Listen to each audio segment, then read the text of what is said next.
नमस्कार, मैं मुकेश विश्वकर्मा। दोस्तों, आज हम कक्षा 10 के अध्याय 4 कार्बन एवं उसके यौगिक का सेकंड पार्ट पढ़ेंगे। इसके अंतर्गत दोस्तों हम संतृप्त एवं असंतृप्त हाइड्रोकार्बन, क्रियात्मक समूह या फंक्शनल ग्रुप एवं कार्बन का आयुपेश पद्धति में नामकरण को दोस्तों पढ़ेंगे। सबसे पहले दोस्तों हम देखते हैं संतृप्त हाइड्रोकार्बन। देखिए दोस्तों, ये इसकी परिभाषा हो गई। वे हाइड्रोकार्बन जिसमें कार्बन कार्बन के मध्य एकल बंध या फिर दोस्तों सिंगल बॉन्ड हो, अर्थात कार्बन के चारों संयुक्ता एकल बंध के द्वारा या दोस्तों एक बॉन्ड के द्वारा संतृप्त होती हैं, उसे संतृप्त हाइड्रोकार्बन कहते हैं। जैसे कि दोस्तों उदाहरण में दिया है मेथेन CH4। अब हम दोस्तों देखते हैं सिंगल बंध किस प्रकार से या बंध किस प्रकार से दर्शाते हैं। तो हमें मेथेन का स्ट्रक्चर बना के देखते हैं दोस्तों। देखिए इस प्रकार से सबसे पहले हमने C को लिखना है। C, इसके अंतिम कोश में दोस्तों 4 इलेक्ट्रॉन होते हैं। मैंने इस प्रकार से चारों इलेक्ट्रॉनों को दर्शा दिया है। चूँकि हाइड्रोजन की संख्या दोस्तों 4 है, हाइड्रोजन के अंतिम कोश में दोस्तों 1 इलेक्ट्रॉन होता है। इस प्रकार से मैंने 4 हाइड्रोजन को एक एक इलेक्ट्रॉन के साथ में दोस्तों दर्शा दिया है। ध्यान दिए दोस्तों, कार्बन अपना अष्टक पूर्ण करने के लिए इस प्रकार से चारों इलेक्ट्रॉन से हाइड्रोजन से इलेक्ट्रॉन का साझा करता है। इस प्रकार से जो आपको ये बंध दिखाई दे रहे हैं, ये इस प्रकार से ये सभी दोस्तों सिंगल बंध हैं। इस कारण से इसे दोस्तों संतृप्त हाइड्रोकार्बन कहा जाता है। ऐसा हाइड्रोकार्बन जिसमें कार्बन केवल सिंगल बॉन्ड के द्वारा दोस्तों बंध बनाता है, उसे संतृप्त हाइड्रोकार्बन कहते हैं। अगला उदाहरण दोस्तों लिखा है एथेन। एथेन चूँकि दोस्तों कार्बन की संख्या 2 है, तो इस प्रकार से हम सबसे पहले 2 कार्बन को लिख देते हैं। इसके बाद दोस्तों कार्बन और कार्बन के बीच में इस प्रकार से एक बंध को दर्शा दिया जाता है। चूँकि हाइड्रोजन की संख्या दोस्तों 6 है, इस कारण से एक कार्बन के पास दोस्तों 3 हाइड्रोजन रहेंगे। ये इस प्रकार से मैंने 3 हाइड्रोजन को दर्शा दिया है। चूँकि इस कार्बन के पास भी दोस्तों 3 ही हाइड्रोजन रहेंगे इस प्रकार से। और यहाँ संरचना देखने में ध्यान दिए दोस्तों, सभी जगह पर सिंगल बंध लगा हुआ है। इस कारण से ये संतृप्त हाइड्रोकार्बन के उदाहरण हुए। इसी प्रकार से प्रोपेन, ब्यूटेन, पेंटेन संतृप्त हाइड्रोकार्बन के उदाहरण होते हैं। आगे बढ़ते हैं दोस्तों। असंतृप्त हाइड्रोकार्बन, ऐसा हाइड्रोकार्बन जिनमें कार्बन कार्बन परमाणु के मध्य दोस्तों या तो 2 बंध, कम से कम द्विआबंध या त्रिआबंध या फिर 3 बॉन्ड उपस्थित हो, असंतृप्त हाइड्रोकार्बन कहलाते हैं। उदाहरण देखिए दोस्तों, एथिलीन C2H4। इसका स्ट्रक्चर बनाकर देखते हैं दोस्तों। ये देखिए इस प्रकार से सबसे पहले मैंने 2 कार्बन को लिया है। कार्बन के दोस्तों अंतिम कोश में 4 इलेक्ट्रॉन होते हैं। इस प्रकार मैंने दोनों कार्बन के अंतिम कोश में 4 इलेक्ट्रॉनों को दर्शा दिया है। चूँकि हाइड्रोजन दोस्तों हमारे पास 4 हैं, इस कारण से एक कार्बन को दोस्तों 2 हाइड्रोजन मिल सकते हैं। तो मैं यहाँ पर इस प्रकार से 2 हाइड्रोजन को दोस्तों दर्शा देता हूँ। अब ध्यान दीजिए दोस्तों, ये दोनों बंध आपस में इकट्ठा होकर यहाँ पर डबल बॉन्ड बना लेंगे। इसी प्रकार से इधर भी दोस्तों हाइड्रोजन रह जाएगा। मैं दोस्तों इस स्ट्रक्चर को नीचे की तरफ पूरा सही बना देता हूँ और ये बंध निकल कर यहाँ पर आ जाता है इस प्रकार से। ये देखिए दोस्तों, इस प्रकार से यहाँ पर पुनः हम स्ट्रक्चर को बना लेते हैं। कार्बन के अंतिम कोश में दोस्तों 4 इलेक्ट्रॉन होते हैं। इस प्रकार से अब हमें चारों दिशाओं में ना करते हुए इलेक्ट्रॉन को इस प्रकार से दर्शा देते हैं। ये देखते जाइए दोस्तों, इस प्रकार से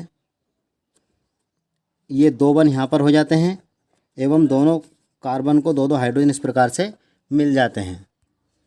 आप चाहें तो इन दोनों हाइड्रोजन को नीचे की दिशा में भी रख सकते हैं। ये दोस्तों बन गया हमारा एथिलीन का सूत्र। आगे बढ़ते हैं दोस्तों एसिटिलीन C2H2 की तरफ।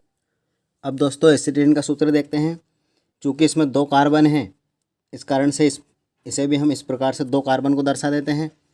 हमारे पास दोस्तों हाइड्रोजन की संख्या 2 है, इस कारण से इस कार्बन को 1 हाइड्रोजन एवं इस कार्बन को 1 हाइड्रोजन इस प्रकार से दे दिया जाता है। चूँकि कार्बन के अंतिम कोश में दोस्तों 4 इलेक्ट्रॉन होते हैं, तो 1 इलेक्ट्रॉन तो दोस्तों यहाँ पर रह जाएगा और 3 इलेक्ट्रॉन इस प्रकार से यहाँ पर आ जाते हैं। ये देखिए दोस्तों, इस प्रकार से यहाँ त्रिबंध के रूप में जुड़ा हुआ दिखाई देता है। दोस्तों वीडियो आपको पसंद आए तो शेयर, लाइक एवं सब्सक्राइब कर लीजिए। इसी प्रकार के वीडियो की नोटिफिकेशन आपको मिलते रहे। आगे बढ़ते हैं दोस्तों। दूसरा टॉपिक हमारा है क्रियात्मक समूह या फंक्शनल ग्रुप। ये देखिए दोस्तों, आगे बढ़ते हैं। फंक्शनल ग्रुप देखिए दोस्तों, इसे प्रक्रियात्मक समूह भी कहते हैं या फिर दोस्तों क्रियात्मक समूह भी कहते हैं।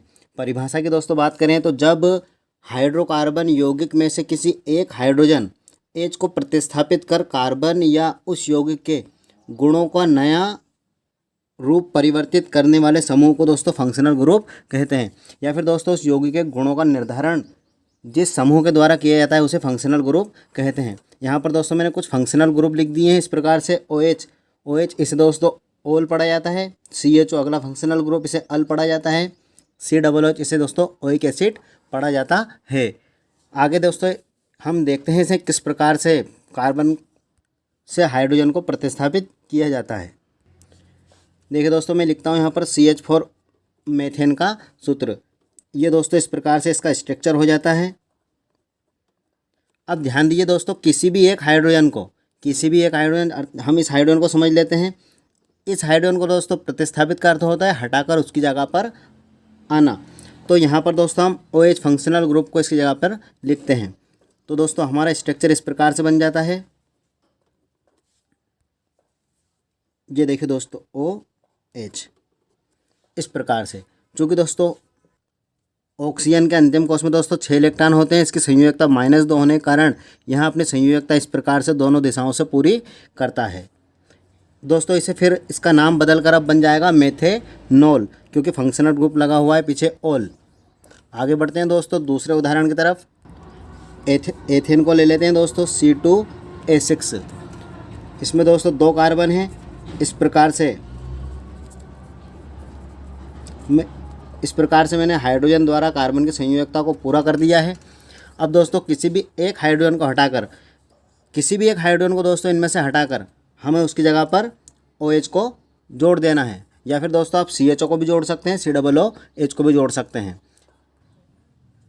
यहाँ पर दोस्तों हम इस हाइड्रोजन को प्रतिस्थापित कर देते हैं। तो किस प्रकार देखिए, ये देखिए दोस्तों इस प्रकार से हमारे हाइड्रोजन हो गए हैं। चूँकि यहाँ हाइड्रोजन प्रतिस्थापित किया है एल्कोहल OH के द्वारा, तो यहाँ पर दोस्तों OH को लिख दिया जाता है। ये सूत्र दोस्तों बन गया हमारा एथेनॉल C2H5OH। इस प्रकार से दोस्तों मैं यहाँ पर सूत्र लिख देता हूँ C2H5OH। यहाँ पर दोस्तों मेथेनॉल का सूत्र लिख देता हूँ CH3OH। आगे बढ़ते हैं दोस्तों तीसरे उदाहरण की तरफ। अब हम उपयोग करते हैं दोस्तों CHO का। जैसे कि दोस्तों हमने सबसे पहले लिया था मेथेन को, मैं मेथेन को दोबारा इस प्रकार से लिख देता हूँ। ये देखो दोस्तों मैंने मेथेन को लिख दिया है। अब हमें फंक्शनल ग्रुप में दोस्तों CHO का प्रयोग करना है। तो यहाँ से हम दोस्तों एक हाइड्रोजन को प्रतिस्थापित कर देते हैं। ये वाले हाइड्रोजन को, इस हाइड्रोजन को दोस्तों हम प्रतिस्थापित कर देते हैं। तो ध्यान दीजिए दोस्तों,